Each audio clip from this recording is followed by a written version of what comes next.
ये तो हमें मुसलमानों को टारगेट किया जा रहा है। तकरीबन 12 साल से वो पैसा अभी तक क्यों नहीं आया? 15 लाख रुपए तुम्हारे खाते में डाले जाएंगे। ये मोदी सरकार जो बिल ला रही है वो अपनी नाकामियों को छुपाने के लिए एक नया सोचा छोड़ के और हिंदुस्तान की आवाम को भटकाने के लिए ये काम कर रही है। आज सरकार द्वारा लोकसभा में वक्फ संशोधन विधेयक पेश किया जा रहा है, जिसे लेकर हमारी टीम ने मुस्लिम समाज से इस बिल को लेकर उनकी राय जानी।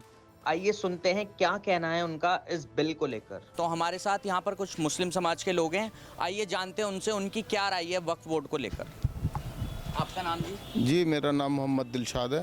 अच्छा, तो आप इस मस्जिद में नमाज पढ़ने के लिए आए थे? जी, मैं इस मस्जिद का अध्यक्ष हूँ। अच्छा जी, तो जैसे कि आपको पता है संसद भवन में सरकार जो है मोदी सरकार ये वक्फ बिल के संशोधन को लेकर बिल ला रही है, तो आप इस पे क्या कहना चाहेंगे? ये मोदी सरकार जो बिल ला रही है वो अपनी नाकामियों को छुपाने के लिए एक नया सोचा छोड़ के और हिंदुस्तान की आवाम को भटकाने के लिए ये काम कर रही है। हालांकि ये जो जिस मुद्दे पर बात कर रहे हैं ये जो ज़मीन जायदाद जो है वक्फ बोर्ड की है, ये सिर्फ मुसलमानों की पर्सनल प्रॉपर्टी है। इसमें किसी और का कोई लेना देना नहीं है और सिर्फ उनको परेशान करने के लिए एक अपनी राजनीति के तहत हिंदुस्तान में कुछ लोगों को खुश करने के लिए और कुछ लोगों को परेशान करने के लिए वो काम कर। आपका क्या मतलब है? मतलब किन लोगों को खुश करने के लिए? जो उसी मानसिकता के लोग हैं, जैसे कि आरएसएस एक संगठन है इस हिंदुस्तान के अंदर, ये उस जैसी जो मानसिकता के लोग हैं उनको खुश करने के लिए और सिर्फ अपनी राजनीति को बचाने के लिए वो ऐसे नए मुद्दे लेकर आते हैं। उसी बिना पे लोग काम कर रहे हैं। आपको पता है आज से जब मोदी गवर्नमेंट नहीं थी उससे पहले भी 2 बार वक्फ बोर्ड में संशोधन हो चुका, तब कांग्रेस की सरकार थी। वो इस तरीके आज मोदी गवर्नमेंट है तो उन पे ज़्यादा प्रेशर दिया जा रहा है मुस्लिम समाज को लेकर। वो संशोधन क्या था वो मैं नहीं कह सकता, मगर इस वक्त जो संशोधन है उनकी स्थिति ही दूसरी है। वो तो उसको बिल्कुल दूसरे तरीके से। जी, क्या नाम है? मेरा नाम मोहम्मद फैसल है। आप क्या करते हैं? मैं भी इस मस्जिद से जुड़ा हुआ हूँ और इसी एतराफ़ में मेरा घर है। मैं भी इन्हीं की बात से सहमत हूँ। देखिए, किसी भी मुल्क का प्रधानमंत्री हो या राष्ट्रपति हो, वो कभी भी नहीं चाहेगा कि उसके चंद लोग खुश हो और चंद लोग नाराज़ हों, क्योंकि देश के प्रधानमंत्री का ये काम है सबको एक साथ लेके चलना।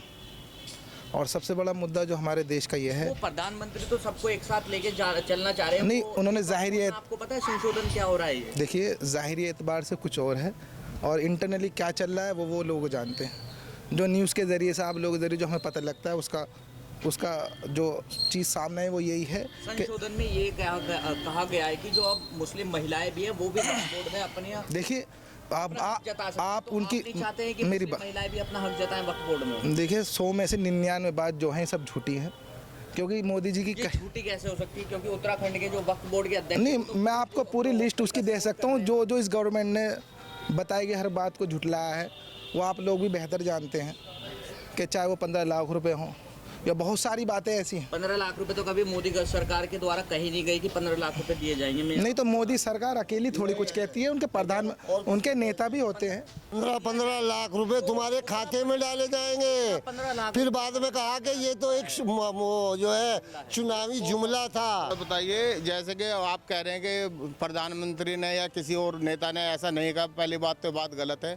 दूसरी बात, ये कितने साल हो गए सरकार को चलते हुए इसको? मैं आपसे पूछ रहा हूँ, 2014 में अभी चल रहा है 26, क्या साल हो गए? 12 साल हो गए। तकरीबन 12 साल से वो पैसा अभी तक क्यों नहीं आया? जिसको मुद्दा बनाकर वो अपनी सेंटर में उन्होंने गवर्नमेंट अपनी हासिल की है, सेंट्रल गवर्नमेंट में बैठे हैं, वो कब होगा? वो 12 साल तो गुजर चुके, वो कब आएंगे पैसे? वो अगर वहाँ से भी आने थे, वो स्विस बैंक से था, कहाँ से वो पैसा था, वो वापस रिकवर होना था, वो क्यों नहीं हुआ अभी तक? 10-12 साल से क्या कर रहे हैं लोग? ये तो हमें मुसलमानों को टारगेट किया जा रहा है।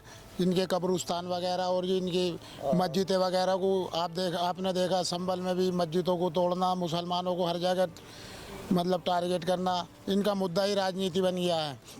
सिर्फ एक ही समुदाय को जो है ना टारगेट किया जा रहा। हम इस सरकार के खिलाफ हैं और हम मोदी जी से ही अपील करते हैं कि इस बिल को पास नहीं किया जाए। खिलाफ है या मोदी जी की? सरकारी मोदी जी के भी खिलाफ है और इनकी नीतियों के भी खिलाफ है। जैसे कि अभी आपने देखा होगा ईद पे 33 लाख मुसलमानों को सौगातें मोदी बांटी जा रही है, मोदी- आप कैसे खिलाफ हो? हम ये कहना चाह रहे हैं कि मोदी जी अपनी सौगात जो अपने पास रखें, हमें मोदी जी की कोई सौगात की ज़रूरत नहीं है, बल्कि हम ये चाहते हैं कि हिंदू मुस्लिम भाईचारा कायम रहे और सभी लोग जो है, जैसे कि गंगा जमुना तहजीब के बारे में जाना जाता है हिंदुस्तान हमारा जो है, और उस वजह से ऐसे ही सब लोग प्यार और मोहब्बत से रहे। हमें मोदी जी की सौगात कोई नहीं चाहिए। जैसा कि अभी आपने देखा होगा, हमारी टीम यहाँ पर सर्वे करने पहुंची थी। हम खड़े हैं इस्लाम नगर में ईदगाह के बाहर। मेरे साथ सीनियर कैमरामैन मानव के साथ मैं हर्षित राठौर और लोकहित क्रांति न्यूज़ गाजियाबाद।